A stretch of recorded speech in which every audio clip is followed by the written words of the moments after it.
ഉറ്റവരെ തേടി വിങ്ങിപ്പൊട്ടുന്ന വയനാടിൻ്റെ സഹോദരങ്ങൾ, വേദനയോടും മുറിവുകളോടും മല്ലിടുന്നവർ.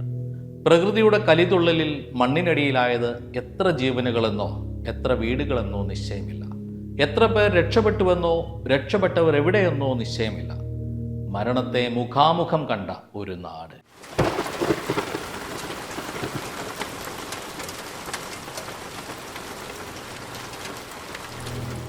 സമീപകാലത്ത് കേരളം കണ്ട ഏറ്റവും വലിയ ദുരന്തത്തിന് മുന്നിൽ പകച്ചു നിൽക്കുകയാണ് വയനാട്.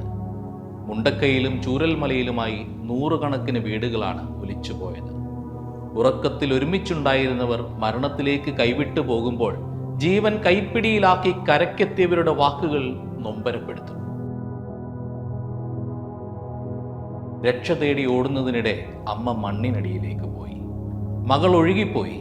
ഒന്നും ചെയ്യാൻ കഴിഞ്ഞില്ലെന്ന മുണ്ടക്കൈ സ്വദേശി വിജയന്റെ വാക്കുകൾ മാത്രം മതി ആ രാത്രി ആ നാട് നേരിട്ട ദുരന്തത്തിന്റെ ആഴവും വ്യാപ്തിയും അറിയാൻ. എൻ്റെ പൈതൽ പോയി, ബാപ്പയും ഉമ്മയും പോയി, എന്തിന് ഞാൻ മാത്രം? രക്ഷാപ്രവർത്തകരോട് കേഴുന്ന യുവാവിന്റെ വാക്കുകൾ കേട്ട് ഹൃദയം തകരാത്തത് ആർക്കാണ്? 8 പേരുണ്ട്. പക്ഷെ അമ്മേൻ്റെ പെങ്ങളെ ഹസ്ബൻഡും മോളുമാണ് പോയത്.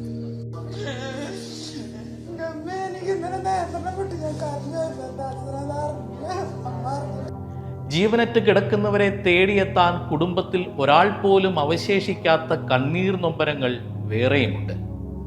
രാത്രി 1-നും 4-നും ഇടയിലാണ് മുണ്ടക്കൈ ഗ്രാമത്തെ ഉരുൾപൊട്ടൽ കവർന്നത്.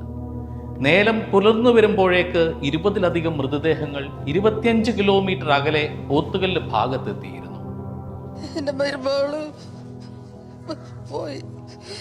മരുമകളും പേരക്കുട്ടീൻ്റെ അച്ഛനും അമ്മയൊക്കെ പോയി.